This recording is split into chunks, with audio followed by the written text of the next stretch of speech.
Buenas tardes a todos. Muchas gracias por hacer este esfuerzo en un día que amenaza lluvia y tiene su mérito, ¿eh? Y bueno, hoy para mí es un privilegio, por cuarta vez, presentar a Jürgen Donges en Pamplona. Es la cuarta vez que viene y viene encantado. Lo hago cada 2 años. El esfuerzo es muy grande porque viene desde Colonia, es profeso para estar con nosotros. A Düsseldorf, Bilbao, yo lo voy a recoger y la verdad es que es un privilegio tenerle. Yo creo que, por si alguno no lo conoce, quiero decir algunos rasgos de su currículum. En primer lugar, es un economista que no sigue al dedillo todo lo que dicen las instituciones internacionales de economía, sino que tiene criterio propio. Hay veces que se da la razón y otras, aunque todos estén en el otro sitio, si él cree que no la tienen, pues él tiene criterio propio. Él no va a ser políticamente correcto, como lo ha demostrado en múltiples ocasiones. O sea, que tiene ese rasgo singular, que él nos va a dar su interpretación y no la que supuestamente, en fin, parece que es lo correcto, ¿no?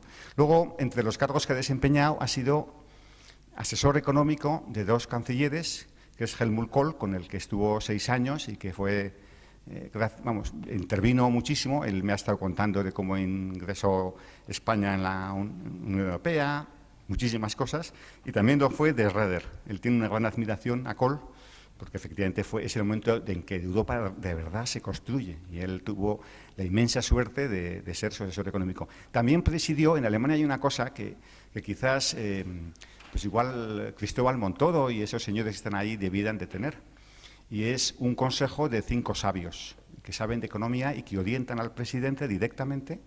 Entonces, ser uno de los 5 sabios es un prestigio en Alemania impresionante. Pues bien, él ha sido uno de los 5 sabios y ha presidido el comité de expertos. O sea que, como os podéis imaginar, bueno, es por supuesto catedrático de la Universidad de Colonia, high professor, en fin, tiene muchas cosas. Otro rasgo de él, que ha sido director del Instituto de Política Económica de la Universidad de Colonia. O sea que, como veis, pues también es otro rasgo, en fin. Pero publicaciones tiene cientos, y viene muy a gusto a Pamplona porque ha visto cariño. Y quiero agradecer también a vosotros el que ya hayáis venido, consejera, vicepresidenta, consejero Javier Roques Navarro, y que es consejero en La Rioja de Industria.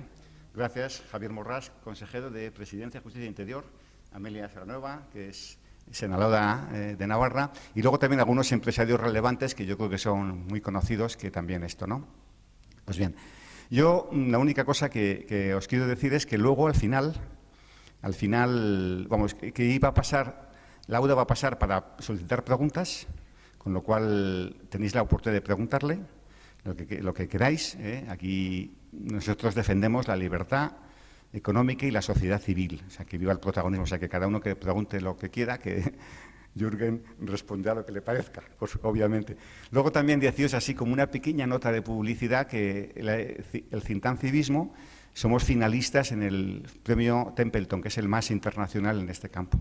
Y a ver si nos dan el primer premio, que ahora somos uno de los que ha llegado, y la verdad es que sería un honor también, que hemos formado con otros 5 think tanks europeos por selección internacional, uno de los 6 think tanks europeos, que vamos a hacer una coalición para en Europa tener más presencia. También que hemos abierto nueva oficina en Madrid, en Castellana, en el Paseo de la Castellana, o sea que las cosas nos van bien, ¿no? Pero hoy voy a hablar, Jürgen, y como os podéis imaginar, y además voy a hacer una pregunta una cosa es, España ahora parece que el peligro viene de Europa. Él es el mayor experto que yo he estado viendo y he seguido la bibliografía en estos temas de política económica europea y cómo puede afectar a España.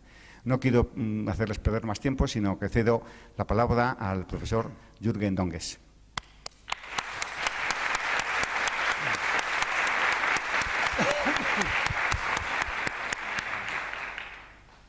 Buenas tardes, muchas gracias por esta nueva invitación, y felicito a la organización Civismo y a su director, Julio Pomés, por haber llegado a ser finalista en este concurso, que no es fácil, los criterios son bastante rígidos, y bueno, ya veréis a ver si llegáis hasta el final.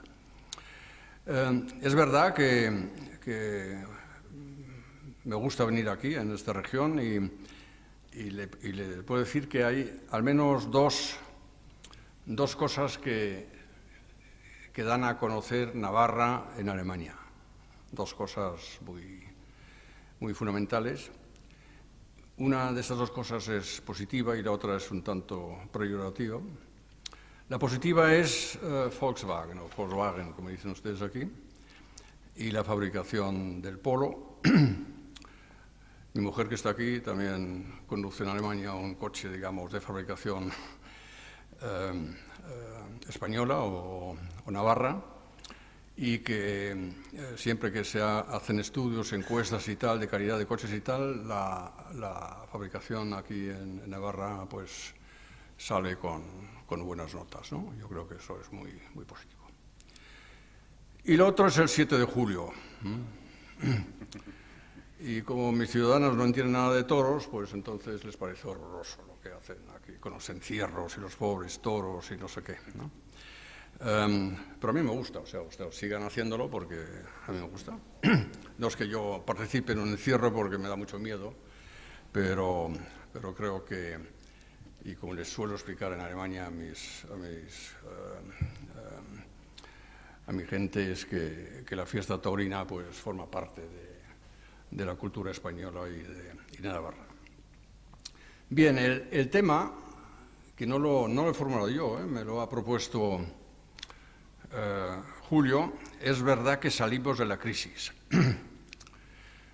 Si uno lo mira detalladamente, pues este tema contiene una afirmación y una duda. La afirmación, digamos, es la que dan los políticos.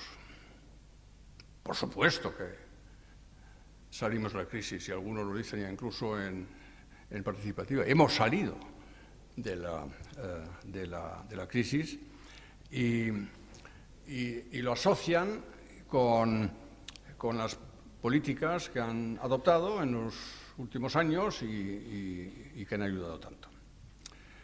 De esto hablaré más adelante. Y la duda es la que tenemos nosotros, los analistas económicos, no solo en Alemania, sino también en otras partes del mundo, también aquí en España, es que ya con independencia de los datos estadísticos, las famosas tasas de crecimiento y ese tipo de cosas, que tampoco son demasiado brillantes, para que nos entendamos, pero ya con independencia de esos datos, pues ponemos el dedo en la llaga porque tenemos nuestras dudas de que todas las reformas que hay que hacer para sanear las economías europeas, a unas más, a otras menos, pero prácticamente todas hay que sanearlas. Tenemos nuestras dudas que estas tareas de saneamiento se han llevado hasta el final, hayan acabado. Si no, pensamos que queda todavía bastante que hacer, y sobre esto también hablaré.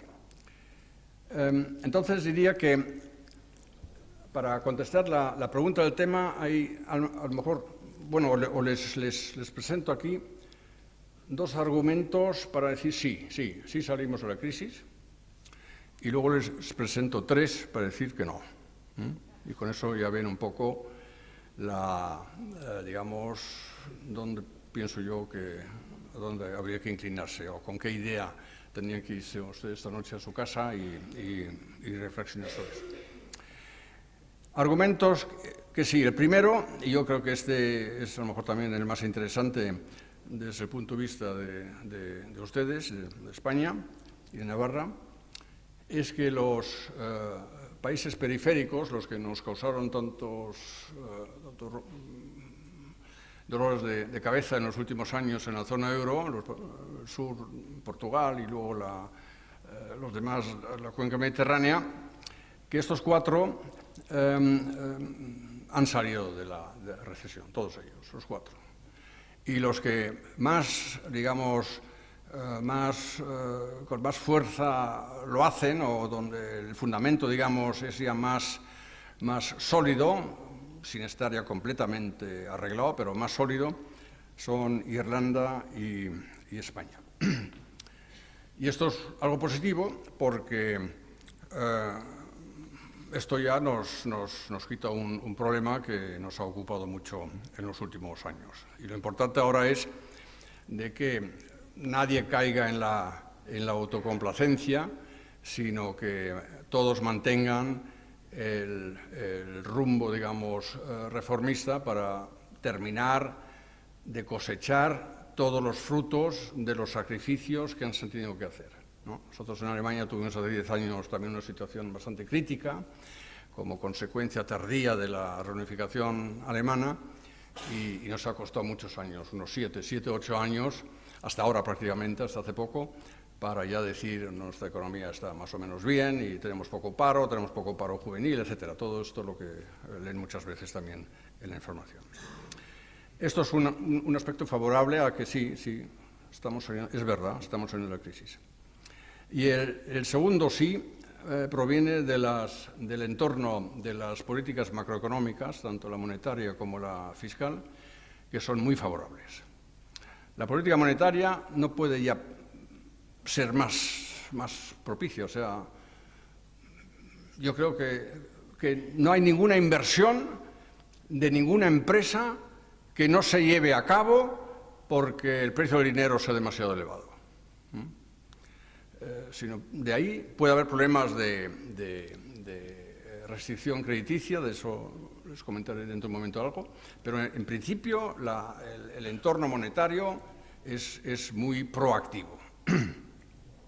Y en cuanto a los presupuestos fiscales, sí, aunque haya que seguir consolidando los presupuestos, hay que seguir reduciendo los déficits públicos, también en España, por los compromisos que hay con la Comisión Europea, pero el efecto contractivo de estas medidas será más llevadero gracias a los tipos de interés que rigen actualmente, que son muy bajos, que es otra vez un reflejo de las políticas monetarias ultraexpansivas de las que les acabo de hablar y que no solo provienen del Banco Central Europeo, sino también del Banco de Japón, de la Reserva Federal, en fin, de todos los grandes bancos centrales.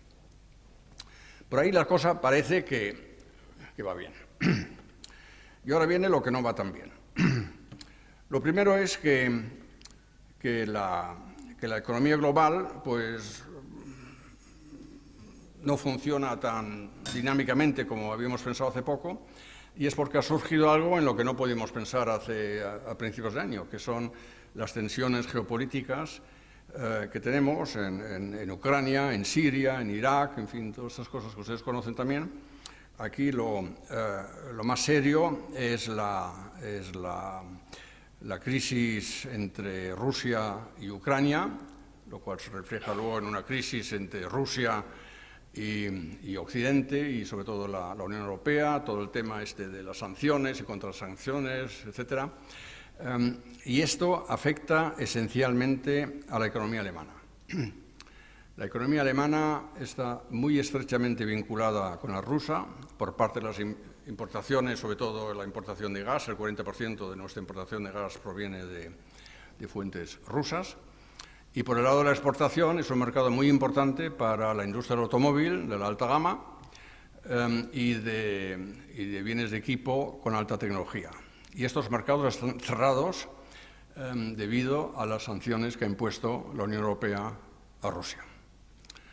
Y la consecuencia es que la exportación alemana, pues claro, ha dado un bajón, y si la exportación alemana baja, también bajan las inversiones de las empresas. Dicen, ¿para qué vamos a invertir? Si no podemos producir para exportar, pues no invertimos.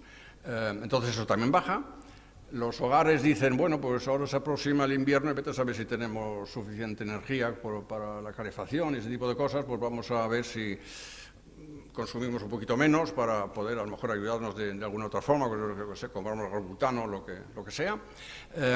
Y todo esto se refleja o ha tenido como consecuencia que hemos tenido que revisar a la baja nuestras previsiones de crecimiento.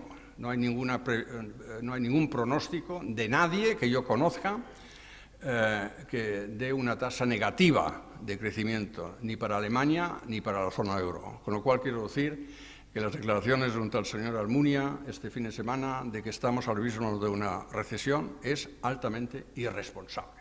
No estamos en ninguna parte al abismo de una recesión, sino estamos en una situación de un crecimiento muy moderado debido a este tipo de tensiones que crea incertidumbre, y la incertidumbre siempre es un impuesto sobre la actividad económica, porque el empresario ya de por sí tiene que gestionar mucha incertidumbre del futuro, por eso le llamamos empresario, ¿no? El funcionario público no tiene ese problema porque nunca piensa en el futuro, pero el empresario sí, porque se juega su dinero y entonces tiene mucha incertidumbre, y lo que no puede, digamos, soportar o digerir fácilmente es una incertidumbre que provenga de la política. Pero ahora tenemos este problema, porque no sabemos si entramos en una espiral de sanciones y cruzadas por los dos lados. Y entonces muchas empresas, yo lo sé, bueno, hablo con empresarios alemanes y tal, que me dicen, bueno, wait and see, vamos a esperar a ver lo que pasa, y de momento pues no invertimos. Y claro, si la economía alemana pues se debilita, es decir, crece menos o más moderadamente, pues entonces todo el resto le afecta también a la zona euro. Eso es un problema y una razón por la cual pienso que no estamos en la crisis. El segundo problema es que seguimos con el mal endémico en la Unión Europea, que es el elevado paro laboral. Hay muy pocas economías, entre ellas la alemana, la austríaca, que tienen un paro laboral relativamente bajo, un paro juvenil también bajo, pero por lo general es alto. La media europea está en más del 20% de la población activa, eso es muchísimo, del 11%, perdón, y la del paro juvenil alrededor del 20%, eso es muchísimo. Es un despilfarro, digamos, de capital humano, y esto, según todo lo que nos cuenta la teoría endógena del crecimiento económico, el capital humano es, digamos, la clave esencial para el crecimiento del potencial productivo de una economía, o sea, no del PIB, sino del potencial de crecimiento, que ya es bastante endeble en la Unión Europea, está alrededor del 1%, eso es muy poco. Este paro tan elevado, el desperdicio de capital humano que nos permitimos, afecta esto negativamente. Y el tercer problema, por el cual yo digo que no salimos de la crisis, es porque tenemos nuestros clientes en el quirófano. Todavía no han entrado, pero van a entrar pronto, que son Francia e Italia, que hasta ahora elegantemente han sabido encubrir sus problemas estructurales.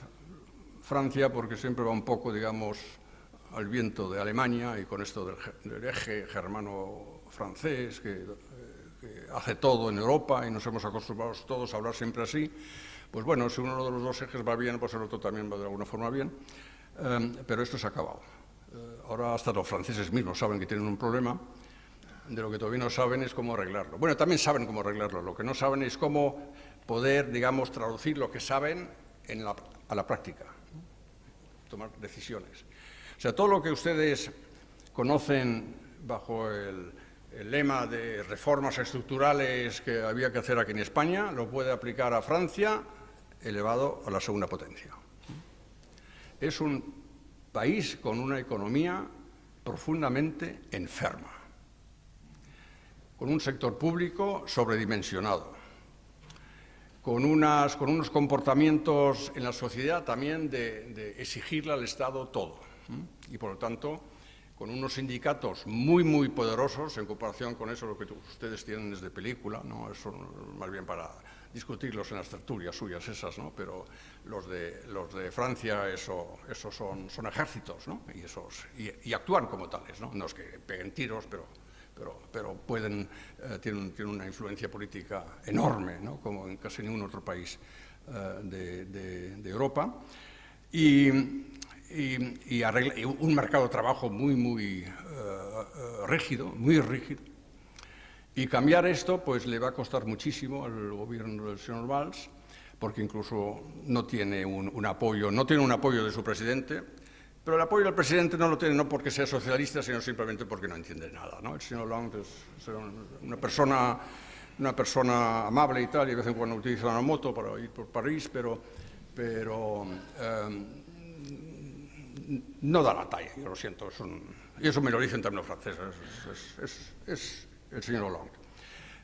Pero su grupo parlamentario en el Parlamento tampoco apoya esto mucho, porque es que en Francia ahí se aplica el socialismo de verdad, es que son socialistas de verdad, ¿no?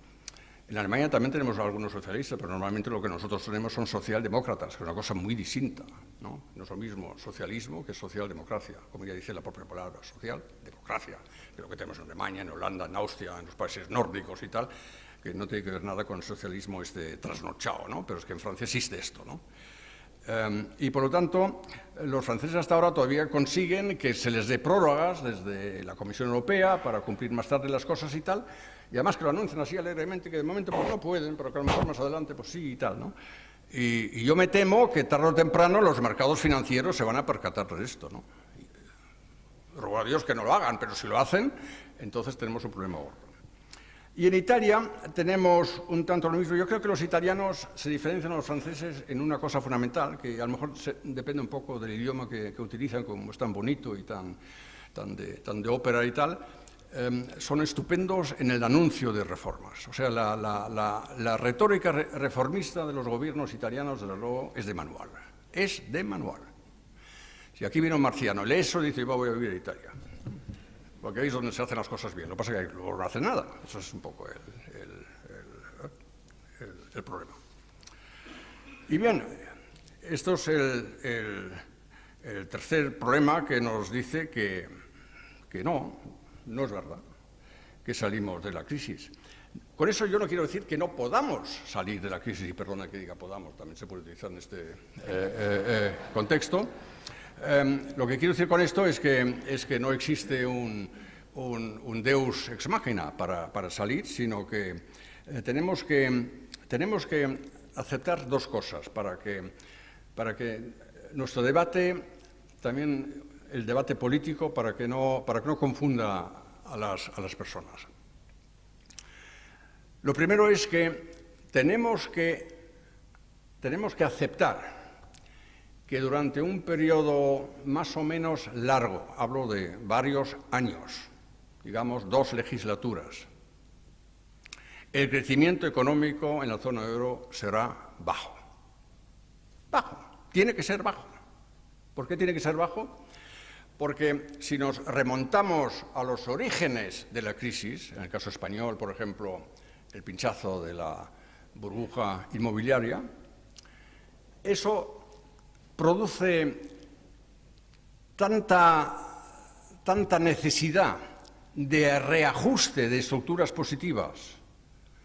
Hablo de reajuste de la industria, no hablo de ajustes fiscales, de reajuste de la industria. Es decir, aquí en España había un sector inmobiliario sobredimensionado, muy por encima de lo que era normal en cualquier otro país de la zona del euro. Aquí hubo un año en que se hicieron más viviendas, en un año, más viviendas que en Alemania, Italia y Gran Bretaña juntos. De locos. Pues hasta para reconvertir esto se necesita tiempo. Ustedes aquí en España ya han tenido, los que sean un poco mayores, como yo, se acuerdan a lo mejor que en los años 80 ya hubo una vez un proceso de reconversión industrial con el tipo de gobierno de Felipe González, con el ministro Solchaga, y era más o menos del mismo calibre. No fue entonces el sector inmobiliario, pero fue la industria siderúrgica, la minería del carbón y tal, y eso también costó mucho tiempo hasta arreglar eso. Y mientras tanto, el crecimiento tiene que ser bajo, porque hay que reconducir los factores productivos, los trabajadores, el capital y tal, tienen que ir a hacer nuevas cosas, y esas nuevas cosas no caen del cielo. Por eso digo que no hay una deus ex machina, sino que tiene que haber empresarios que cojan esas oportunidades. Por lo tanto, primera lección, crecimiento económico tiene que ser bajo. Y si es bajo, no significa que un gobierno esté fracasando, sino es así porque la economía necesita su tiempo. Como cualquier enfermo que sale del quirófano, no se puede poner a jugar al tenis pasado mañana, sino necesita su periodo de reconvalecencia, de rehabilitación, etc. Necesita su tiempo. Y mientras tanto estará un poco bueno, estaría mejor, ya no se muere, pero está un poco débil. Y lo mismo pasa en la economía. Y lo segundo se refiere a la inflación.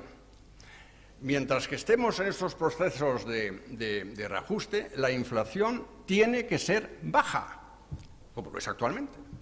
Pero no por eso entramos en un proceso de deflación, como dicen algunos.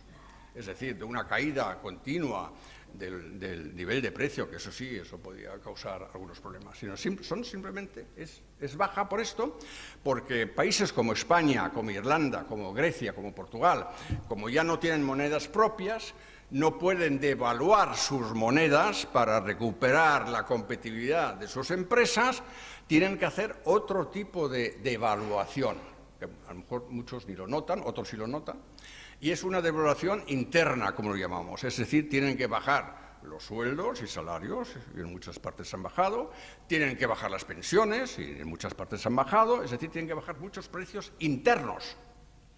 Y al bajar los precios internos, pues claro, también el IPC, entonces, pues crece menos o incluso baja, como ha pasado aquí en un mes que otro. Pero eso no es una deflación, es simplemente una desinflación, una inflación baja, crecimiento bajo, inflación baja durante algún tiempo. Es decir, de ahí no hay que hacer nada, tampoco hay que preocuparse, sino eso es normal. Y aquí podría terminar. Si no fuera porque tenemos, con perdón, la casta, hay que un poco actuar su idioma, ¿no? a lo que ustedes utilizan aquí, que por cierto no es un invento de Coleta, sino eso viene de Italia, otra vez Italia. Si no tuviéramos los gobiernos y los políticos que normalmente tienen la sensación de que tienen que hacer algo. A lo mejor la contribución que podrían hacer para la actividad económica es no hacer nada. O hacer algo, pero que de otra forma. Lo que muchos creen que hay que hacer algo, y hacer algo significa que hay que gastar más.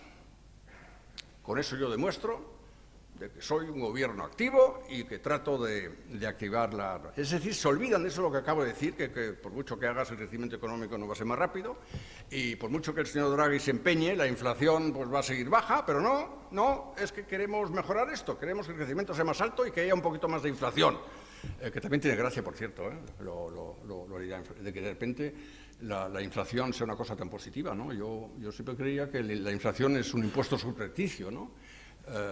Es decir, es un impuesto que está de repente ahí sin que el gobierno haya tenido que pedir legitimidad a un parlamento. Por eso los gobiernos están tan interesados en una inflación moderada, ¿no? Porque les reduce la carga real de su deuda, ¿no? Pero no lo dicen, por supuesto, ¿no? Pero bueno, tenemos esto.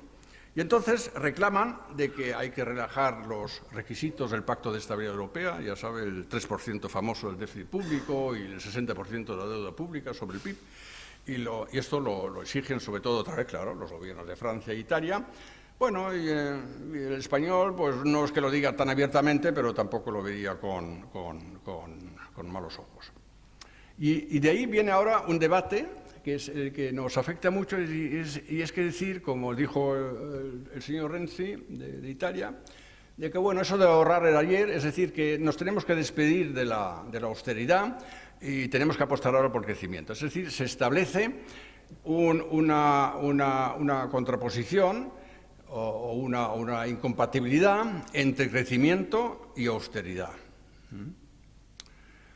Yo creo que esto es un dilema falso. Y sobre todo si se dice que en el pasado ha habido mucha austeridad. Es verdad que a nivel de personas ha habido austeridad. Muchos han perdido su empleo, muchos han tenido que aceptar reducciones de salarios, como dije antes, muchos han sufrido de verdad, eso es verdad. Pero, ¿y a nivel de Estado? ¿Qué es lo que observamos? Los déficits públicos han disminuido, sí, pero siguen estando ahí, también en España. Y siguen siendo demasiado elevados. El gasto público no ha descendido. Eso es otro de los mitos, que todo el mundo cuenta que el gasto público, no sé, si solo hay que mirar las estadísticas, solo hay que leer las estadísticas y uno se encuentra con que el gasto público ha seguido aumentando, aunque a menor ritmo que antes, pero ha seguido aumentando. Cualquiera de nosotros a nivel individual Si decimos que hay que ahorrar y tal, yo creo que normalmente asociamos con eso que tenemos que gastar menos, ¿no? ¿Es así? Pero el Estado no. El Estado dice, yo tengo que ahorrar, pero para mí eso significa que seguiré gastando solo que un poquito menos que antes, pero seguiré gastando, seguiré aumentando el gasto, cuidado, seguiré aumentando el gasto. A cualquiera de nosotros nunca se nos ocurriría eso, decir eso a nivel individual. Y el empleo en el sector público, sí, ha sido reducido, al igual que los salarios, pero sigue todavía habiendo, yo sé de muchos casos en países, también aquí en España, de que sigue habiendo numerosas empresas públicas, cargos administrativos, asesores que nadie sabe lo que están realmente haciendo. Es decir, hay mucha actividad superflua.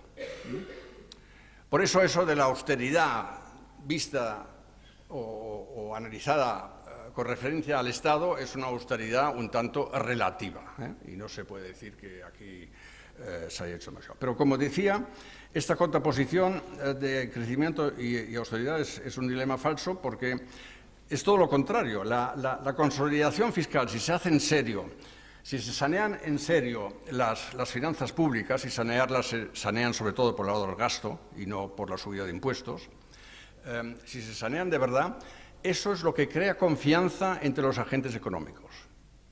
Y eso es muy importante para que los agentes, para anclar expectativas de crecimiento en los inversores, en las empresas. Y entonces esto, digamos, genera crecimiento a medio plazo. Lo que ocurre es, claro, que no tiene el mismo gancho cara a la opinión pública como el otro, es decir, vamos a gastar más. Y entonces, con las recetas estas que ahora están tan en boga, la receta keynesiana y krugmaniana, es la decir que la receta mágica es más gasto público y más deuda, más liquidez monetaria, más crédito bancario y una forzada devaluación del euro frente al dólar y otras monedas. Y para mí este planteamiento es un tanto simplón. Y no lo digo por razones ideológicas, no, sino simplemente porque a mí me parece que el que pide esto no tiene en cuenta la realidad en la que estamos en la zona euro. El señor Krugman, que le conozco muy bien, el profesor Krugman, premio Nobel de Economía y todo esto, le conozco muy bien, y a lo mejor somos incluso un poco amigos y tal, pero de Europa no tiene ni la más mínima idea. No sabe nada, y lo sé bueno, hablamos con algo. No sabe nada. A lo mejor ya ha aprendido que aquí hay sindicatos, por ejemplo, ¿no? Pero por eso lo he explicado yo. Pero no sabe nada. Y entonces viene y dice cosas de estas de que hay que gastar más y tal. ¿Cuál es la realidad que se ignora? Tenemos estructuras económicas deterioradas. Tenemos un mercado de trabajo inflexible, más o menos según el país del que estemos hablando. Seguimos teniendo una deuda pública insostenible. Seguimos teniendo un endeudamiento de las empresas y de los hogares excesivo. Seguimos teniendo bancos que arrastran demasiados activos tóxicos en sus balances. Y tenemos una presión fiscal sobre los rendimientos de capital en algunos países, incluso aquí ahora lo están ensayando un poco, a ver si lo pueden subir un poco, que es contraproducente. Esta es la realidad. Y si esta es la realidad, el economista dice que algo está roto por el lado de la oferta de la economía. La oferta de la economía es el lado de la economía donde se toman las decisiones de inversión, donde se produce, donde se hacen los planes de exportación. O sea, no es la demanda es la del gasto. El lado de la oferta es lo que acabo de decir.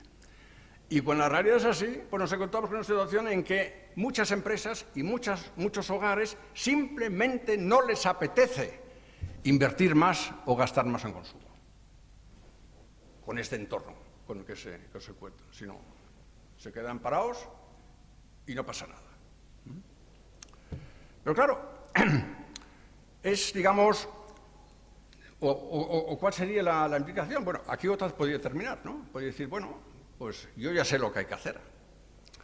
O me lo pueden preguntar ustedes luego, ¿qué es lo que hay que hacer? Y yo les digo, pues mire, hay que hacer todo lo contrario de lo que ustedes leen todos los días en los periódicos de lo que hay que hacer. Simplemente lo contrario, fíjense qué fácil. Es facilísimo. Políticas fiscales de estímulo de la demanda. Políticas fiscales de estímulo de la demanda, como ahora se proponen en muchos casos, para que haya... No van a mejorar el lado de la oferta con más inversión y con más producción, dada la realidad de la que acabo de hablar. Es como si lleváramos un caballo a un abrevadero y quisiéramos forzarle a que beba agua, aunque no tenga sed. Inténtelo y tengan cuidado con las coces. No va a beber si no tiene sed. Y si el empresario no tiene sed, pues no invierte. Y si la familia no tiene sed, porque no puede o lo que sea, porque tiene que reducir su deuda, pues tampoco va a gastar más en consumo, por muchos estímulos fiscales que demos. Política monetaria, inyecciones masivas de liquidez. Muy bien, señor Draghi. Pero usted no puede obligar a los bancos a que den más créditos. Y tampoco puede obligar a las empresas y a los hogares a que pidan más créditos. Si lo que usted hace es llenar todo el sistema con mucha liquidez, con mucha liquidez. Y así como antes estaba hablando del caballo, pues ahora hablo de una persona, digamos, alcohólica, a la que queremos liberar de su vicio y, claro, pues tiene, digamos, unos efectos de síntomas estos típicos de la abstinencia y tal, que lo pasa muy mal, y entonces decimos, mira, para que no lo pases tan mal, te doy todos los días un par de copas de coñac. ¿Resuelvo algo con esto? No. A lo mejor a corto plazo doy un poco alivio, pero no resuelvo el problema fundamental. Es decir, con drogas no resolvemos ningún problema. Tercer planteamiento de las propuestas que se hacen, devaluación forzosa del euro. Tampoco es una solución. En primer lugar, me gustaría recordar, que parece que se nos ha olvidado, que más o menos el 50% de nuestras llamadas exportaciones, estadísticamente llamadas exportaciones en la zona del euro, son exportaciones dentro de la zona del euro. Yo estoy luchando desde hace no sé cuánto tiempo para ver si de alguna vez cambian la estadística de comercio exterior en los países de la zona euro y excluyan ese comercio. ¿Usted sabe cuánto exporta Navarra a Andalucía? ¿O cuánto importa Galicia de La Mancha? ¿Le interesa eso a alguien? ¿A nadie? Y la zona euro es lo mismo. Somos una unión monetaria, tenemos la misma moneda y entonces, digamos, el término clásico de la exportación no es aplicable. Son ventas que hacen los españoles en Francia y los alemanes en Holanda y así. Lo que pasa es que tenemos todavía la denominación de los países, pero eso es como si fuéramos todos parte, que lo somos, de hecho, provincias o como lo quieran llamar, de la zona euro. Y aquí, cuando se devalúa el euro de forma forzosa, no tiene ningún efecto, es que no lo puede tener. ¿Cómo puede creer alguien que la exportación española a Alemania se puede estimular si el euro se devaluara? Oiga, usted tiene el euro y los alemanes igual. Sí. Aquí, de momento, no pasa nada. Ahora, lo que sí pasa, y eso afecta también a las exportaciones dentro de la zona del euro, es lo que pasa por el lado de la importación, que aquí también muchos se olvidan de que en muchos países de la zona euro, también aquí en España, también, por cierto, con la Volkswagen, que todas estas actividades tienen un fuerte componente, digamos, internacional. Es decir, que se importan, por supuesto, materias primas, petróleo. Si se devalúa el euro, el petróleo se encarece. Y aquí tenemos un coste adicional para las exportaciones. Y luego tenemos la parte esta internacional de que muchos componentes para automóviles y tal, también se importan de otros países, de países terceros. Y si aquí se devalúa el euro, pues eso también encarece la exportación. Es decir, que al final del día, ya no sé yo muy bien lo que realmente me trae a mí una devaluación forzosa del euro. Muy aparte de que incluso si funcionara este planteamiento, tendría que preguntarme si con esto no retraso ajustes importantes en el mundo globalizado en el que vivimos. Porque lo que tenemos que conseguir, aquí sí pienso que vale el modelo alemán, lo que tenemos que conseguir es que tengamos muchas empresas cuya competitividad internacional no dependa del precio. No dependa del precio. El Porsche o el Mercedes o el BMW o el Audi se vende aunque sea caro. Se vende, como todos sabemos. ¿Y por qué se vende? Porque la industria se ha inventado otros factores de competitividad, que no es el precio, sino que son otros parámetros: calidad tecnológica, buenos atributos ecológicos, buenos servicios al cliente, sobre todo postventa, muy importante, no solo vender el coche, sino luego también, digamos, seguir atendiendo al cliente. Es decir, hay una serie de cosas que se pueden hacer que luego a uno le permite incluso que su producto sea un poco más caro que el chino, pero lo puedo vender gracias a esto. Y eso es lo que hace la industria alemana, que eso del euro, el tipo de cambio no le importa mucho, porque ellos, para la exportación alemana, lo que cuenta es la demanda global de los productos que tenemos nosotros en nuestra cesta de exportación. Es decir, este tipo de elaboración forzosa también otra vez lo propone Francia e Italia. Yo creo que ahí vamos por mal camino. Y entonces nos quedamos con lo que ahora está tan en boga, ¿no? O sea, que hay que fomentar la inversión pública en inversiones en infraestructuras, ¿no? El famoso plan de Juncker, el nuevo comisario de la Unión Europea, proponiendo 300.000 millones, no sé dónde ha sacado eso, pero suena bien, ¿no? 300.000 millones de euros, vamos a hacerlo. El Fondo Monetario ahora en su reciente informe también ha dicho que ahora es un buen momento para gastar más en inversiones en infraestructuras, porque el tipo de interés es tan bajo y tendríamos un efecto multiplicador muy elevado y además cerraríamos, eso es un argumento muy importante, cerraríamos la brecha de la inversión pública que existe actualmente, ¿no? La brecha de la inversión pública, con eso quiere decirse que se compara, digamos, el porcentaje de inversión pública sobre el Producto Interior Bruto hoy con lo que era en un año pasado de referencia, pues era hace 10 años o 15 años o lo que sea. Y todos los cálculos llegan que esta inversión pública, la cuota de la inversión pública realmente ha bajado. Eso es cierto, estadísticamente eso es cierto.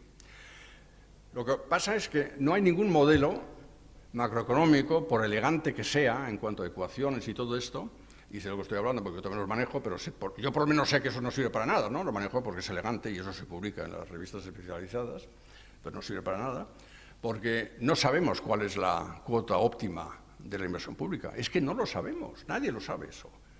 Sino eso es un proceso de mercado, eso sale de alguna forma, pero en tiempos normales, hombre, cuando después de una guerra, una destrucción de toda una economía, como pasó en Alemania después de la Guerra Mundial, entonces sí sabemos que hay que invertir, ¿no? Pero cuando las cosas están más o menos arregladas, pues no lo sabemos, ¿no? Y eso por un lado. Y por otro lado, lo que también se nos olvida mucho. ¿Ustedes se acuerdan cómo hace algunos años uno de los grandes debates y retos era que hay que privatizar empresas públicas? Y en muchos países de la zona euro hemos privatizado empresas públicas, por ejemplo Telefónica y otras, las hemos privatizado. Y claro, las inversiones que hacen estas empresas ya no son inversiones públicas, han pasado a ser inversiones privadas.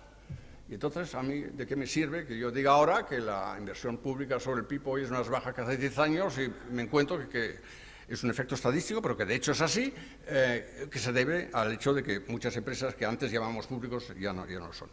Y luego, además, cambiamos a veces el sistema de contabilidad. Y no crean que esto es un aspecto técnico. Tenemos una contabilidad nueva en Europa que a partir de este año considera los gastos en inversión y desarrollo como inversión. Antes se calculaba eso como gasto, puramente gasto. Ahora es inversión. Y esto nos hace subir otra vez la cuota de la inversión, sobre todo en Alemania, es medio punto, o sea que son cosas realmente relevantes, ¿no? Por lo tanto, esto de la brecha no tiene que... a mí no me convence. Como tampoco me convence de que como dice la señora Lagarde, la directora general del Fondo Monetario Internacional, que más inversiones públicas en infraestructuras se podían financiar con un poquito más de déficit, o sea, deuda. Eso no es necesario.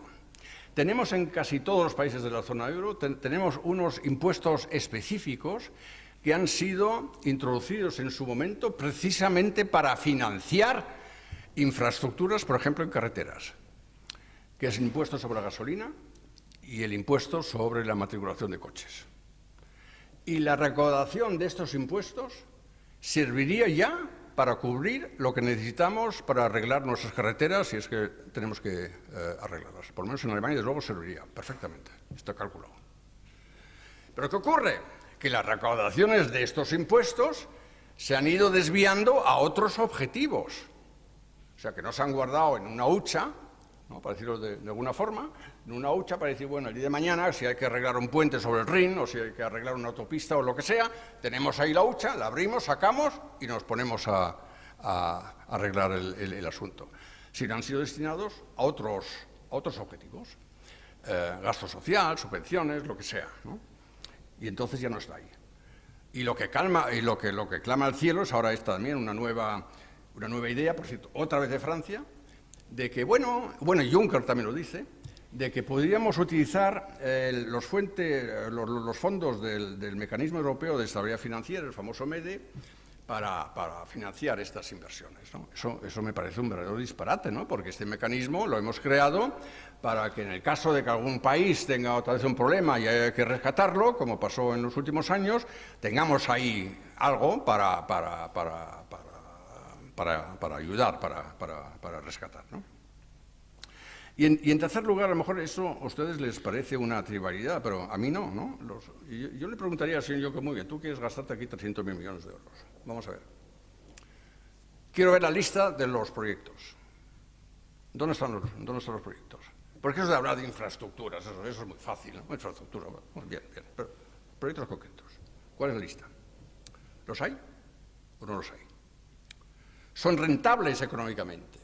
Que es otra falacia, eso de pensar que inversión en infraestructura siempre es rentable, ¿no?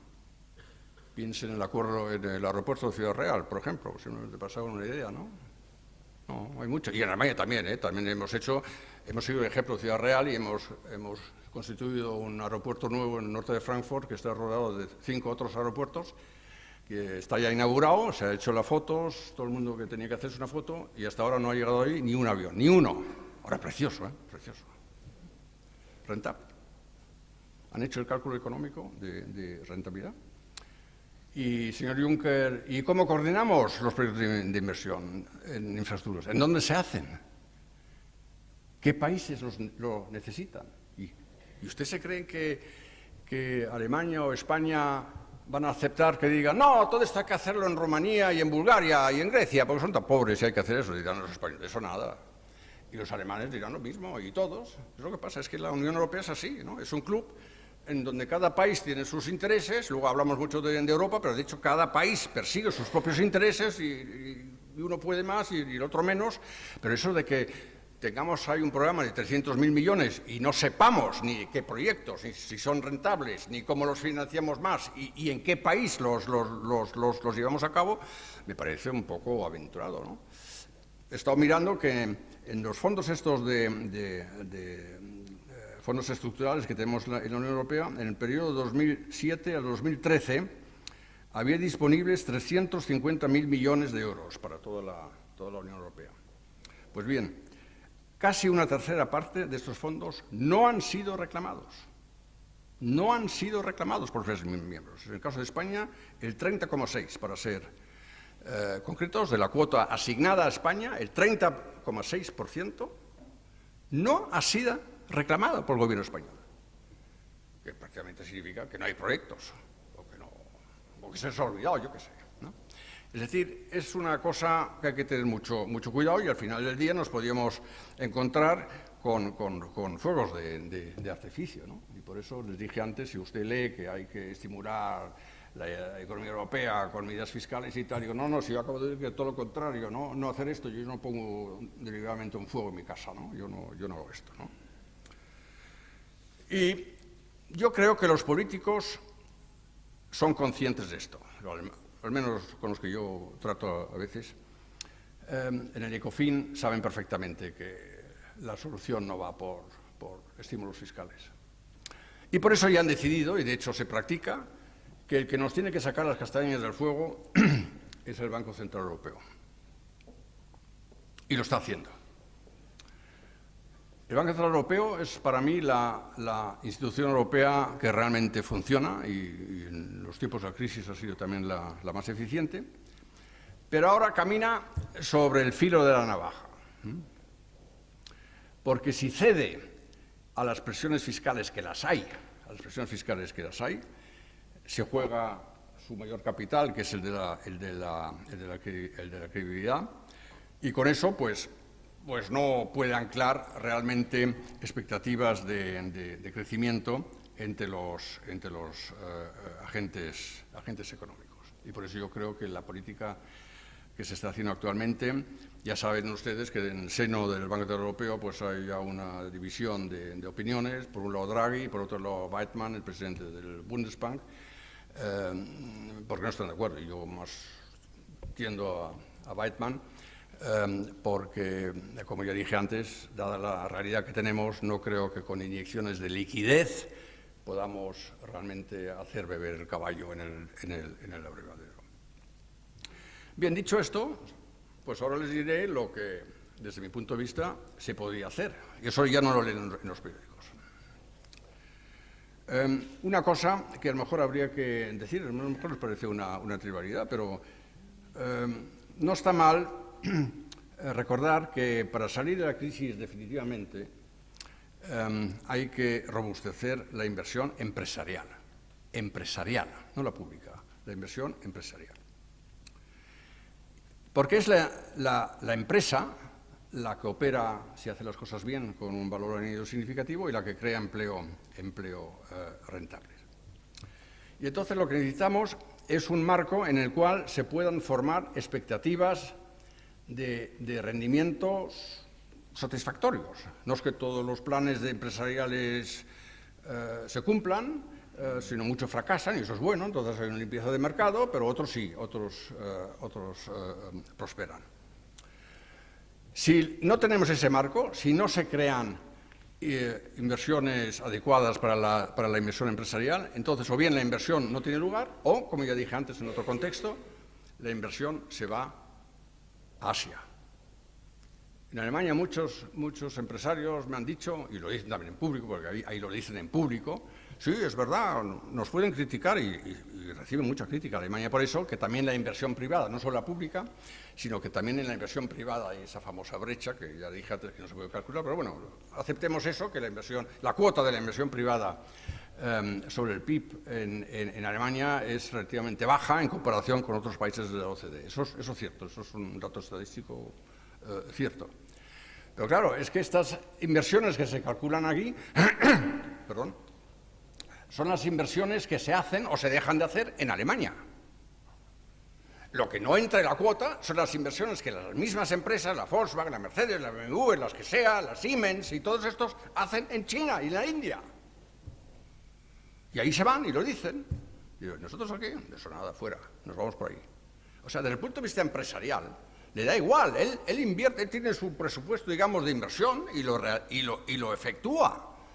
Lo que pasa es que si él considera que el marco general de condiciones objetivas, ahora les diré cuáles son estas condiciones objetivas, desde su punto de vista no es el adecuado, no es tan interesante, tan atractivo como el marco que hay en otras zonas de la economía mundial, pues se va. Pero sigue efectuando, digamos, el mismo volumen de inversión. Lo que pasa es que ya no es en Alemania, sino es, en parte, en Asia. Y lo mismo hacen otras empresas, en Francia, en Inglaterra, en Italia también, se van también. En España, en España se han inventado ese término prerrogativo de decir deslocalización de producción, ¿no? Como si fuera una cosa fatal, ¿no? Lo hacen las empresas, se van de aquí y crean desempleo y tal. Yo siempre les digo, no, si aquí no crean desempleo, si esos puestos de trabajo ya no eran rentables en España. Lo que pasa es que ahora lo que hacen cuando las empresas se van es de que esto también se manifieste en las estadísticas oficiales. Entonces, la clave es, ¿qué es lo que hay que hacer? Como ya dije antes, el problema es el lado de la oferta. Pues bueno, a nivel europeo lo tenemos claro. A nivel europeo, pues tenemos que tener finanzas públicas saneadas y tenemos que tener una política monetaria que asegure la estabilidad de precios. Por eso, ahí no tenemos que decir muchas más cosas. Pero ahora, a nivel nacional, ahí es donde están realmente los grandes retos. Y ya verán como algunas cosas que les voy a decir ahora muy someramente, para que tengamos todavía un poco de tiempo para el debate, es que muchas de estas cosas que les voy a decir no cuestan apenas dinero. Se pueden hacer muchas cosas incluso en épocas con arcas públicas precarias. Consolidación presupuestaria, eso no cuesta dinero, al contrario. Aquí se trata de ahorrar gastos. Reformas estructurales. Aquí lo importante son reformas en el sistema tributario, sistema de pensiones, adelgazamiento de la administración pública, eso no cuesta dinero. Es decir, de lo que se trata es garantía de mercado único, que eso es un tema muy especial aquí en España, también tiene gracia, ¿eh? O sea, en Europa éramos un mercado único europeo y ustedes aquí se inventan a ver cómo lo hacemos complicado, ¿no? Para ver, no sé, es una cosa que... Tuvieron una vez un ministro de Turismo, que dijo una vez España es diferente y a veces creo que tuvo razón, ¿no? Algunas cosas un poco extrañas, ¿no? Nosotros también tenemos, no comunidades autónomas, tenemos Länder, pero a ningún Land alemán se le ocurriría establecer regulaciones contrarias a las que tiene otro land para hacerlo complicado, ¿no? Si un transportista quiere ir de Múnich a Hamburgo, no se encuentra en todos los sitios con los mismos reglamentos y se acabó, ¿no? Y a pesar de que cada land tiene ahí sus competencias, ¿no? Pero aquí ustedes han inventado, no, hay que hacerlo complicado. Pues esto o lo cambian o tienen un problema. Mejorar el lado de la oferta, eso también figura, digamos, todo lo que esté relacionado con reducir costes administrativos, es decir, reducir burocracia, para llamarlo de una forma. Yo no tengo nada en contra de la burocracia, además soy de los que piensan que necesitamos una administración. Lo que pasa es que tiene que ser eficiente y tal, pero lo que no necesitamos son, digamos, burocracias que se conviertan en un obstáculo a la hora de crear nuevas empresas, sobre todo empresas innovadoras. Es decir, lo que necesitamos es alentar la creación de nuevas empresas con proyectos de futuro e innovadoras, y eso no es cuestión de que haya que darles enseguida subvenciones y tal, sino si fuera posible en los países europeos hacer algo así como en Estados Unidos e Inglaterra, que para crear una nueva empresa se necesitan con mucho 3 días, en vez de 3 meses o 3 años, pues ya habíamos dado un paso grandísimo para que gente joven, gente que tenga afán de hacer algo de tipo empresarial lo pueda hacer. Actividades I+D en empresas, esencial. Y aquí algunos países en la zona de euro van muy bien, como Alemania y Holanda y Finlandia y tal, y otros como España van más bien atrasados. Y el I+D es importante porque, como ya dije antes, a la larga, en ningún país de la zona euro, es decir, tampoco en España y tampoco en Navarra, se podrá competir globalmente solamente a bases de precios. Porque aquí no queremos pagar salarios a nivel de Nueva Delhi, sino queremos pagar salarios pues, más o menos a los niveles que tenemos ahora, y además todo el mundo aspira a que vayan subiendo con el tiempo, ¿no? O sea, somos sociedades avanzadas y tal, y queremos todos tener unos ingresos, unos salarios que nos permitan tener una vida buena. Pues bien, para eso tenemos que conseguir también en las empresas, sobre todo las empresas españolas, también cambiar un poco aquí el chip, aquí arriba, ¿no? Y que cojan dinero ellas, no el sector público, ellas, y arriesguen en innovación. Sabemos por estudios y tal que más o menos el 50% de este tipo de inversiones terminan en un fracaso, pero es que eso es así. Si yo busco algo nuevo, no sé lo que busco, sino doy con algo nuevo y tampoco sé si esto realmente me va a dar el rendimiento esperado. Pero si no lo intento, pues entonces, claro, no encuentro nada. Es como el que dicen eso de, bueno, jugar a la lotería, eso es de tontos, ¿no? Porque la probabilidad de que a uno le toque el gordo que es pequeñísima y tal. Sí, es verdad, pero el que no juega a la lotería, desde luego, se tiene seguro que no va a tocar nunca, ¿no? Es decir, si uno no arriesga algo, pues tampoco puede... Lo importante es que se haga. Luego, una cosa que es un gran tema mío, la formación profesional de los jóvenes. Sistema dual, ¿no? Como lo llamamos nosotros, y ahora ustedes también lo llaman así. que esto se hace en las empresas, tampoco le cuesta nada al Estado. Esto se hace en las empresas, por lo menos en Alemania y en Austria, en Suiza, se hace en la empresa. De ahí viene la mano de obra cualificada que tenemos y que es la base de la competitividad de nuestras empresas exportadoras. Si usted se compra un coche alemán, sepa que este no está hecho por universitarios y desde luego no por aquellos que hayan estudiado ciencias políticas, sino que esto está hecho por jóvenes que cuando terminan el colegio se apuntan a una de estas carreras del sistema dual, que suele durar 2 años, 2 años y medio, y al final de eso se someten a unos exámenes y entonces saben cómo se hace un coche, saben cómo se arreglan unas tuberías de una casa, son fontaneros, tenemos unos 90 y tantos oficios definidos, y esto es la mano de obra cualificada. Y la mano de obra cualificada, vuelvo a lo que dije antes, el capital humano es esencial para el progreso de la actividad económica. Muchas empresas alemanas dan premios en las mismas empresas para ideas nuevas, ideas de arreglar algo que vienen de los propios trabajadores, los que están en la producción y que se dan cuenta que cuando están poniendo una tuerca en algún sitio, una cosa tal, dicen, bueno, es una tontería, esto había que hacerlo de otra forma. Entonces, hace una proposición en su propia empresa y tal, y al final del año han dicho, hombre, esto ha sido una buena cosa y aquí tiene usted un premio, lo que sea, le dan 300 euros o 500 euros, depende de lo que sea. Y es así como se mantiene también la motivación en las plantillas. Pero lo esencial es que ya tengan una base, y esa base la establece el sistema dual de formación profesional. Y luego hay 2 cosas ya para terminar que también habría que arreglar. Uno es el tema de la corrupción y el fraude fiscal. Sabemos por estudios que esto cuesta crecimiento, porque prácticamente desviamos el capital desde usos productivos para una economía a usos menos productivos para la economía, muy productivos para el que tiene ese capital, pero no para la economía, ¿no? Esto está claro. No crean ustedes que son el único país donde hay corrupción, ¿eh? En otros lo hay también, en Alemania también hay corrupción y tal. Lo que muchas veces percibimos desde afuera es que aquí en España hay un cierto, digamos, no sé cómo llamarlo, sentido de impunidad, para llamarlo de alguna forma, ¿no? O sea, el presidente del Bayern München está en la cárcel, como ustedes saben, ¿no? No sé si usted conoce sí, hay algún presidente de algún equipo español que también está en la cárcel, no sé si por razones fiscales o por otras, pero eso es así. Y no les quiero hablar de los otros casos, que conocen ustedes mejor que yo. Y ya el último tema que también es, digamos, desfavorable para la actividad económica y que hay que arreglarlo es el tema de los movimientos independentistas. Los ingleses y los escoceses lo han sabido arreglar. Los escoceses han entendido, muy aparte que ahí todo era legal y tal, porque era legal, y además los debates de ahí tenían un nivel, empezando con la educación, ¿no?, que aquí no lo tienen, pero han entendido de que esto de separarse de una parte del país, que esto tiene un coste muy alto.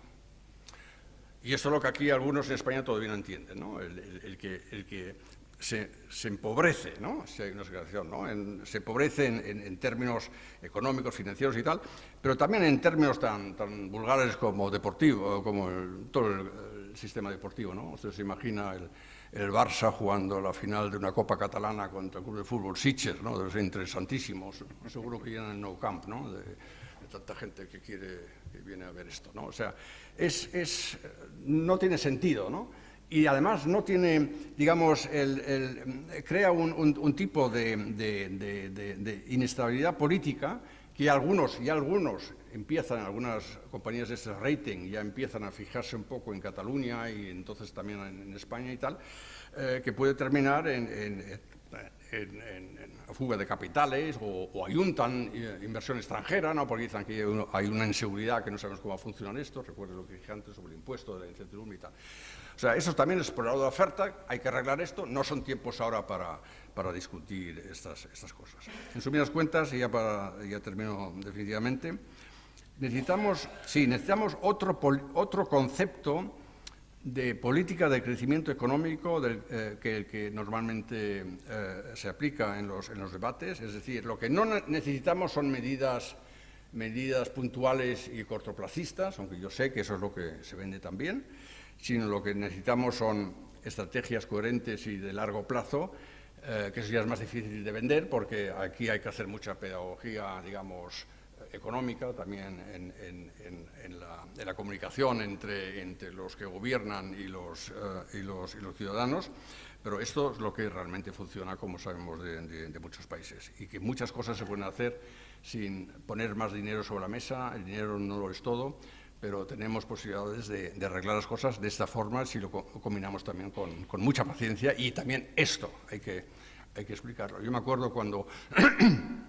la transición política del 76-77, el primer ministro de Hacienda del gobierno de Adolfo Suárez, Fuentes Quintana, aparecía ahí, el profesor Enrique Fuentes Quintana, aparecía todas las noches en el telediario hablando 5 minutos y explicándole al televidente cosas sobre la economía, ¿no? O sea, no lo que ustedes ven ahora, y no hablan 5 minutos, sino 2 horas los tertulianos, que no saben nada de nada, ¿no? Pero entonces hablaba uno que sabía, y además sabía explicar en forma simple cosas fundamentales sobre el funcionamiento de la economía. Eso es muy, muy importante, y eso es una cosa que yo creo que tienen que cuidar mucho los políticos, el comunicarse constantemente con la sociedad y explicarles el por qué lo que ellos proponen hay que hacerlo, aunque a lo mejor duela. Ustedes han tenido una vez un ministro de Finanzas en tiempos de Felipe González, del ministro Ordóñez, que se le ocurrió hacer una reforma tributaria, entre otras cosas explicándole a los españoles que hay que pagar impuestos, porque hasta entonces los españoles estaban acostumbrados a que no hay que pagar impuestos, ¿no? Y les explicó que hay que pagar impuestos, explicándolo, y fíjese por dónde todos ustedes han aprendido a pagar impuestos. Y ahora ya solo se trata de que se hace un buen uso de los impuestos, eso es otro tema. Pero a la sociedad y a la gente, al menos mi experiencia, se le pueden explicar muchas cosas, aunque sean duras, se les puede explicar, pero hay que explicarlos de una forma creíble. Y si se hace esto tiene más efectos que anunciar grandes programas de inversiones en obras públicas, en las cuales muchos terminan luego en puras ruinas de inversión. Muchas gracias.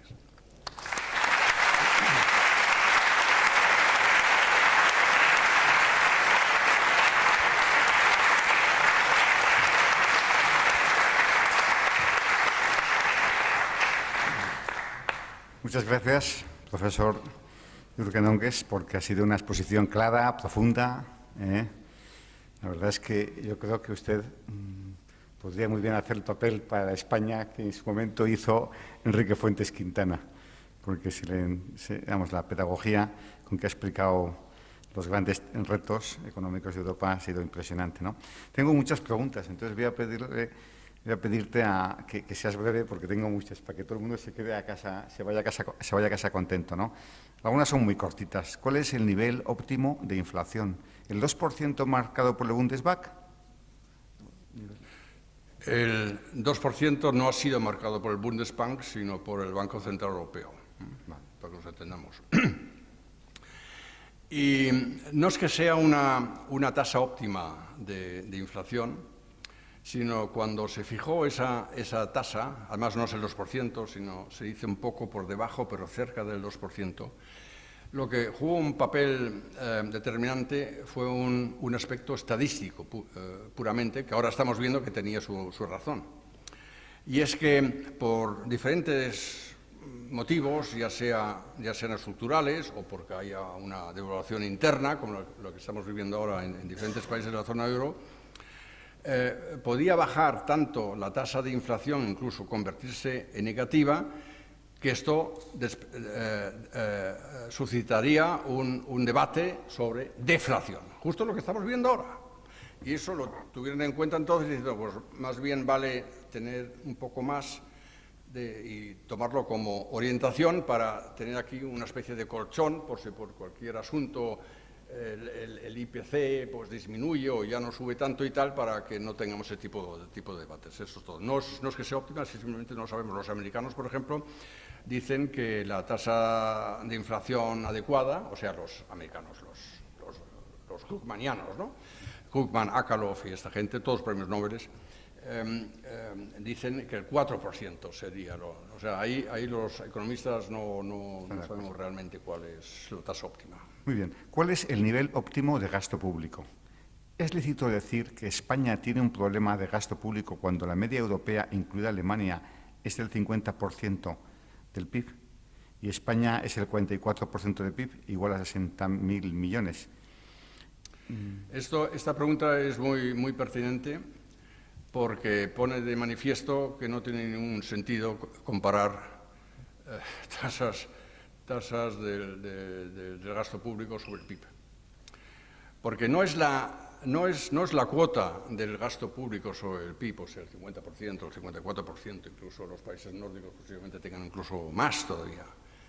Ese no es el problema, sino el problema es qué tipo de gasto.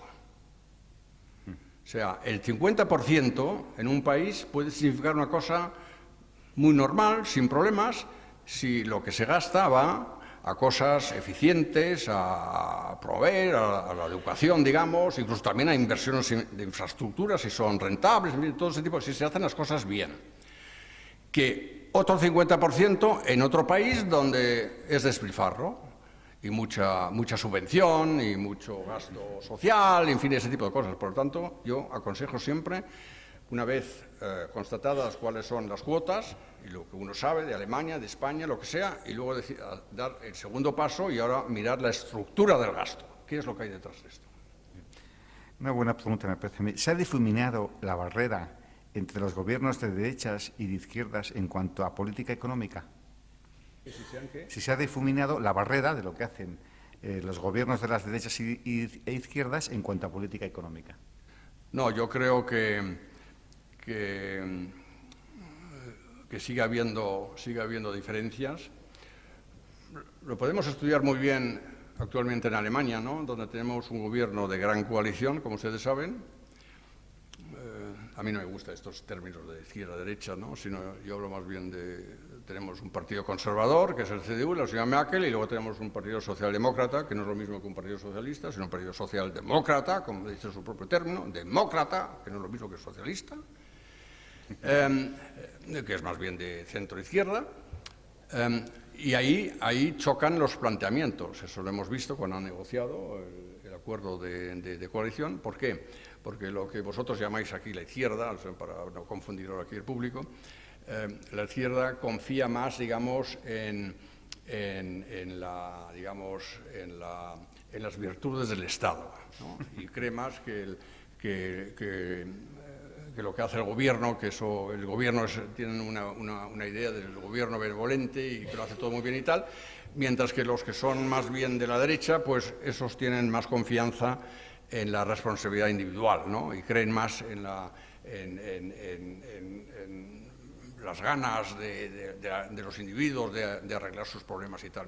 Por eso funcionó también la superación de la crisis en Estados Unidos, ¿no?, porque en Estados Unidos, o cuando hay una gran catástrofe natural en Estados Unidos, ¿no?, que pasa siempre con estos temporales y tal, pues ahí verán ustedes que normalmente, si ustedes prestan atención a las retransmisiones en televisión y tal, pues sí, dicen, bueno, está roto, pues tenemos que levantar la casa. O sea, cada uno piensa primero en sí mismo qué es lo que puede hacer él, mientras que aquí en Europa muchas veces pensamos, y eso es un poco también parte de que la izquierda también ha invadido a la llamada derecha. Pensamos de que el Estado, el papá Estado, tiene que arreglar todo. De eso hay. Y nosotros en Alemania, en el gobierno actual de la señora Merkel, vemos eso. Nosotros decimos, a veces así un poco de forma en broma, pero decimos que la señora Merkel es la mejor socialdemócrata que hemos tenido hasta ahora. Bueno, muy bien, vale. Muy buena. Mi admirado señor Dongues, es un enorme placer escucharle a usted, pero el panorama europeo que nos presenta no da opción al optimismo, y precisamente por la dispersión direccional de los diferentes países. Aquí no entiendo una palabra. ¿Qué panorama ve a medio plazo? ¿Hay opciones a la razonable esperanza? ¿Cómo ve el balance euro-dólar? Bueno, sobre la segunda pregunta, euro-dólar, ahí no puedo decir nada, ¿no? Yo creo que no se puede prever la evolución de un tipo de cambio, a no ser que haya intervenciones continuas, ¿no?, por parte de los bancos centrales, pero si descartamos eso, el tipo de cambio de una moneda se produce en los mercados y esto refleja las diferencias en inflación, por supuesto, pero luego también en el crecimiento económico, la productividad, etcétera, ¿no? Y más no se puede decir sobre esto, porque si yo supiera cuál es el futuro, digamos, balance o el futuro tipo de cambio del euro al dólar, no se lo contaría a ustedes, pero le contaría luego el año que viene lo multimillonario que me he hecho por hacer uso de esos conocimientos tan concretos que tengo, ¿no? Por lo tanto, no. En cuanto a la primera pregunta, yo en cuanto a Europa, yo soy optimista. Yo creo que lo podemos hacer y podemos salir de la crisis y podemos arreglar nuestras cuestas. Lo que pasa es que tenemos muchos procesos patológicos, como los llaman algunos sociólogos, en el momento de hacer políticas, que tiene que ver algo de que en todas nuestras sociedades tenemos poderosos grupos de interés, que no son solo los sindicatos y las patronales, sino tenemos muchos grupos de interés. Ahí en Alemania tenemos un tocho así de gordo, un manual en el que vienen todas las asociaciones que tenemos en Alemania. Es que tenemos asociaciones para todo, ¿no? No solo de animales, sino luego también de gatos y de perros y de pájaros y de no sé qué, ¿no? Y de palomas y de otros, y ahí cada uno pues va a lo suyo, ¿no? Y esto es lo que constantemente, pues, en un ministerio, pues, viene esto, oye, tienes que hacer esto, tienes que hacer lo otro, tienes que hacer tal, y eso es lo que complica a veces la cosa. El problema para Europa, o lo que hace tan difícil en Europa, es que nos falta, en comparación con hace 10, 20 años y tal, nos falta liderazgo. No tenemos verdaderamente un líder que diga o que tenga visiones y que las venda por ahí y que todo el mundo las asuma, ¿no? Ustedes aquí a veces siempre hablan de la señora Merkel y tal, se creen que esa manda y tal. Nosotros en Alemania decimos a ver si manda un poco más, ¿no? Porque nosotros desde Alemania siempre decimos que no manda nada, ¿no? Pero ustedes se han metido en la cabeza que la Merkel y no sé qué, y entonces se creen que esta podía ser la líder. No lo es, ¿no? Y no tenemos, yo creo que el liderazgo en Europa se acabó con la pareja Kohl-Mitterrand. Antes de ellos tuvimos a Schmidt y a Giscard d'Estaing, y delante de ellos tuvimos a Adenauer y de Gaulle. Y estos fueron realmente los que empujaron hacia adelante la Unión Europea, con grandes visiones y tal. Pero desde entonces ya no tenemos esto, sino tenemos los políticos que tenemos y falta un poco. También hay que reconocer que en los últimos 3 o 4 años, con esta crisis tan fuerte que hemos tenido en Europa, no les ha dado mucho tiempo de pensar en otras cosas. Si ustedes lo recuerdan, todas estas reuniones del Consejo Europeo de presidentes y de Estado y jefes de gobierno, o también las reuniones del ECOFIN, prácticamente todo el tiempo tenían que dedicarlos a qué hacer con Grecia, qué hacer con Irlanda, qué hacer con Portugal, qué hacer con la banca española, en fin, eran ese tipo de cosas. Claro, ahí no había tiempo para desarrollar grandes ideas, ¿no? Pero esto puede cambiar otra vez, ¿no? O sea, lo que pasa es que no lo podemos crear. Unas personalidades así tienen que surgir, pero ¿por qué no van a poder surgir otra vez? Vamos a ver. Usted ha sido asesor de 2 cancilleres del gobierno alemán, asesor directo. ¿Qué le diría usted a Rajoy? Y luego, ¿Cómo que diría? ¿qué le diría usted a Rajoy? Usted que ha estado trabajando con Kohl y con Schroeder, que dice, ¿qué le diría usted a Rajoy? Y luego, una pregunta relacionada es, ¿qué ha hecho bien el gobierno de Rajoy y qué ha hecho mal? Sí, esta está relacionada. O sea, el que yo haya tenido que ver con Kohl y Schroeder, pues eso no tiene que ver nada con Rajoy. Pero vamos a ver. Lo que yo le hubiera dicho al señor Rajoy hace 2 años, cuando empezó con el gobierno, es: haz lo que tienes que hacer enseguida. 100 días, todo, enseguida. Los jaleos en la calle van a ser los mismos, da igual. Pero hazlo enseguida. Y no se lo dije a Rajoy, se lo dije a un ministro de Hacienda, y no lo hicieron. Yo creo que eso ha sido uno de los errores. Pasó demasiado tiempo. Incluso primero dijeron que no se sube el IVA, pero luego todo el mundo sabía que hay que subir el IVA, pero no tenían que pasar 6 meses y tal. Es decir, que ahora ya ha pasado esta. Ahora le diría a Rajoy que no ceda en su pulso reformista. El gobierno español estableció una vez un guión de reformas, no me acuerdo muy bien cómo se llama, pero es un tocho así de oro, 200 páginas, y ahí está listado todo lo que hace 2 años o año y medio pensaron en que hay que reformar en este país. Y está bien hecho. Pues yo le diría, pues siga usted haciendo. Siga usted haciendo. Y más no hay que pensar. Ahora me temo que no lo va a hacer. Eso para que no me cabe la menor duda con unas elecciones en un año. ¿Cómo cree que la sociedad civil puede forzar a la sociedad política a adelgazar hasta un punto razonable de no parasitar a la sociedad productiva? Y hay una segunda pregunta de este. Dice, usted dijo hace 2 años que estaban identificándose las sociedades públicas no estratégicas. ¿Cuántas se han disuelto? Como poniendo en duda que si se ha disuelto alguna, entiendo yo. La segunda pregunta no la entendía muy bien. Usted dijo hace 2 años que estaban identificándose las sociedades públicas no estratégicas. Y dicen, ¿se ha disuelto alguna? La primera es muy buena, de la sociedad política, se lo repito. ¿Cómo cree que la sociedad civil... No, eso sí lo he entendido. Adelgazar hasta un punto razonable... Voy a empezar con la segunda pregunta muy rápidamente. Aquí en España no estoy muy al corriente de qué tipo de sociedades públicas han sido cerradas o no. Lo que sí veo es cuando, y lo dije antes creo, que cuando viajo aquí por España y voy digamos a nivel de municipios y tal, me parece que todavía hay un cierto potencial, ¿no? Por decirlo de una forma, para cerrar sociedades, ¿no? Porque a veces incluso les pregunto qué hacéis y no lo saben, ¿no?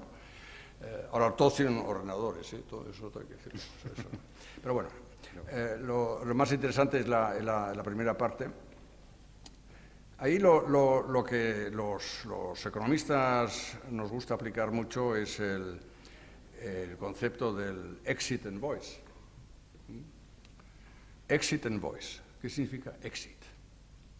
¿Qué es lo que puede hacer la sociedad civil para conseguir, no ya solo que los políticos hagan mejores políticas, porque eso no es así tanto el tema, sino que los políticos comuniquen a la sociedad por qué creen ellos que hacen lo que están haciendo? Porque eso es lo esencial, ¿no?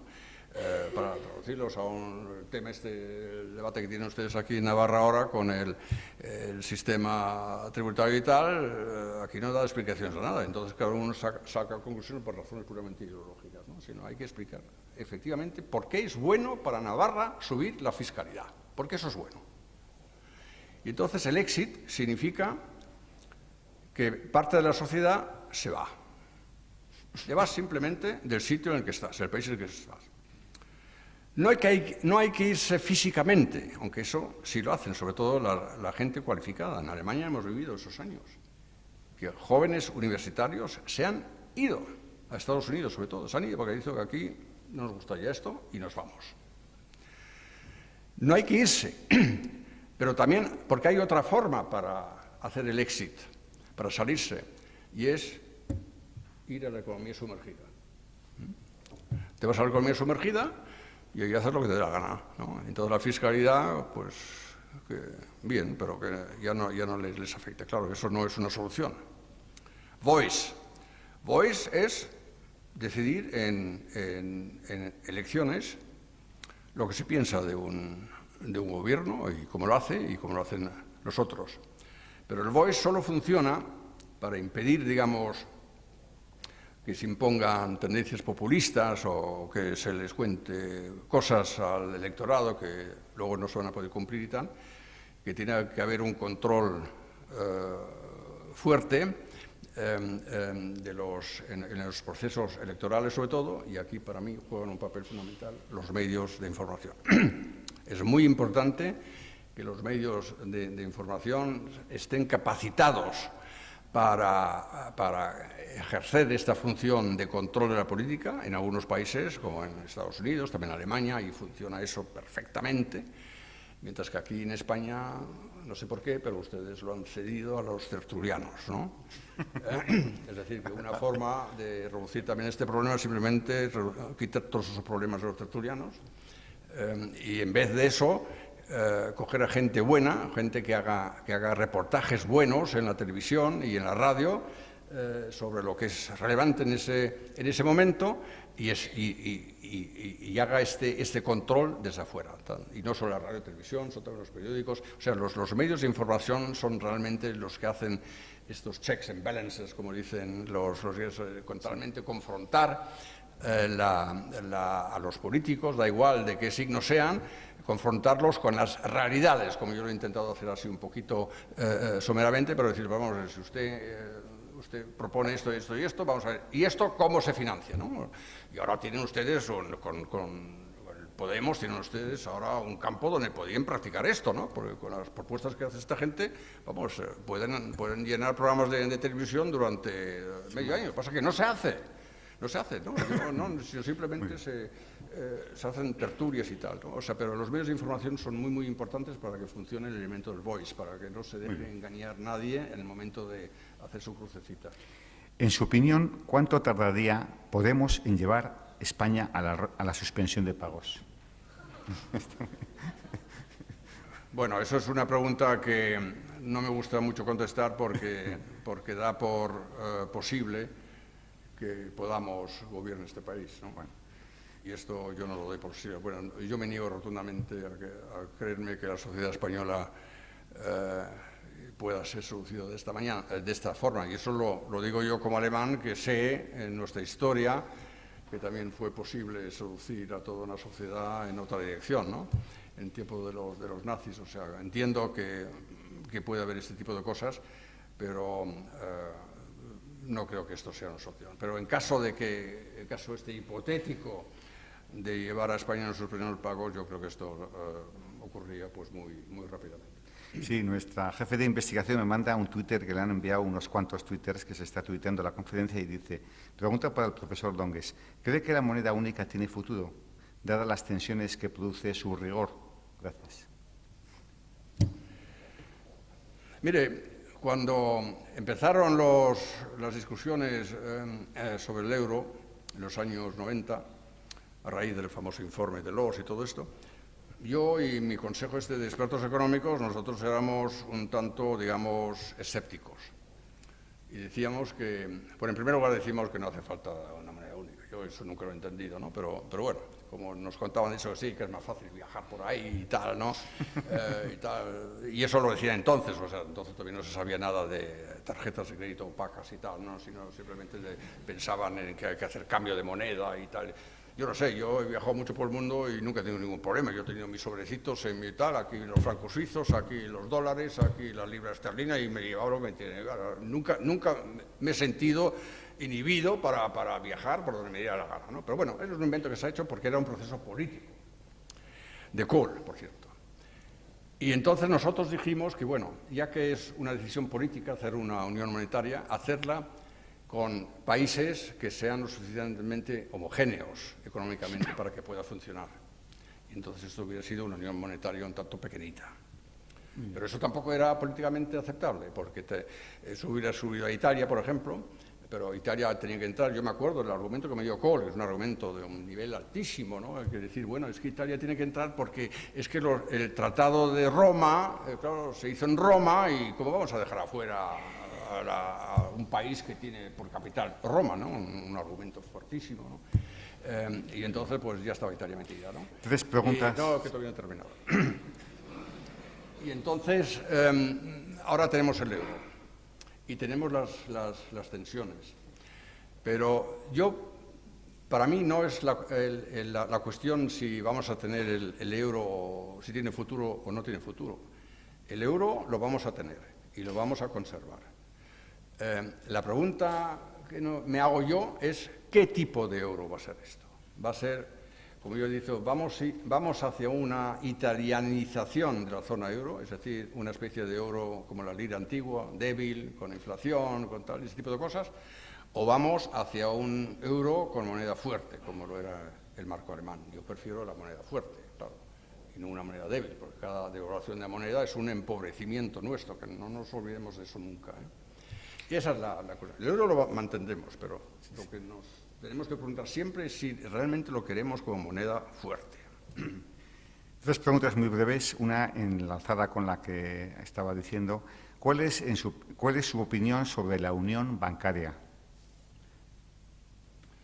La unión bancaria es, yo creo, lo que se nos olvidó cuando se hizo el Tratado de Maastricht. Tengo que reconocerlo porque yo estaba involucrado en esas cosas en su momento y se nos olvidó. O sea, aquí no fue la culpa de políticos y tal, sino también los economistas. No pensamos en eso, sino pensamos que, bueno, si tenemos unión monetaria, pues los bancos, pues bueno, esto funciona y ya está, ¿no? Esto ahora lo estamos arreglando y yo creo que es bueno que lo estemos arreglando. Lo que tenemos que tener ahora cuidado es que lo arreglemos, pero lo arreglemos bien. Y eso significa, y eso es un poco ahora también cuando empieza el mecanismo de supervisión bancaria, que va a empezar ahora, dentro de unos días, a cargo del Banco Central Europeo, que los bancos tienen que limpiar sus balances de activos tóxicos. Lo que no va a funcionar, eso se lo digo, lo que no va a funcionar es convencer a un contribuyente alemán que tenga que cargar con los activos tóxicos de un banco español, para poner un ejemplo. Si eso lo tienen que limpiar todos, y los bancos alemanes también tienen activos tóxicos, se los tienen que limpiar también, siempre a cargo no de los contribuyentes propios, sino primeramente de los propietarios de los bancos, de los accionistas, esos son los primeros que tienen que... Y luego de los grandes acreedores, o sea, todos aquellos que tienen capacidad suficiente para analizar balances. Y si todo eso no funcionara, entonces ya los contribuyentes, pero primero los míos y luego los de otros, ¿no? A mí muchas veces se me ha dicho en España, bueno, pero es que ustedes ahí en Alemania tienen el gran banco hipotecario y ahí también hubo que darle 100.000 millones para que no quebrara y tal, ¿no? Entonces, ¿por qué critica tanto lo que se hace aquí con Grecia y con otros, ¿no? Digo, sí. Pero es que Alemania no ha pedido ningún crédito a ningún otro país para hacer eso. Lo hemos pagado nosotros y lo seguiremos pagando en nuestras generaciones y tal. Mientras que ustedes sí, ustedes han pedido un crédito y también lo pagamos. Yo, aunque tengo una cuenta corriente con bancos, por lo tanto, pero a mí nunca me ha preguntado nadie si yo estaba de acuerdo con lo que hacían los bancos aquí. Y sin embargo, simplemente por estar en esta unión, tengo que pagar porque se hayan hecho mal las cosas a la banca. Es decir, la unión bancaria es necesaria, pero tiene que funcionar sobre reglas que todos comparten, tiene que funcionar la supervisión y, sobre todo, muy importante, también en el caso español, tenemos que exigir de los bancos que provisionen también capital a la hora de comprar bonos estatales. Actualmente no tienen que provisionarlos, porque seguimos con esa idea que es contraria a toda la realidad de los últimos años, que los bonos estatales son seguros. Y no lo son, como sabemos. En Grecia han tenido que hacer una quita de la deuda fenomenal, ¿no? O sea, no son seguros, entonces eso hay que provisionarlo. Los gobiernos no lo quieren hacer, claro, porque así se les da más barato el crédito. Pero eso también es importante. Pero en principio, y sin entrar ahora en muchos detalles, creo que la unión bancaria es un elemento necesario para que funcione todo el sistema este de la zona euro. Muy bien. Hay dos brevísimas preguntas, pero casi los vamos a dejar porque ya es la hora y que se la hagan directamente. Yo creo que volverá dentro de 2 años, esperemos. Queremos agradecer el esfuerzo y las aportaciones. Nada más, pido por un aplauso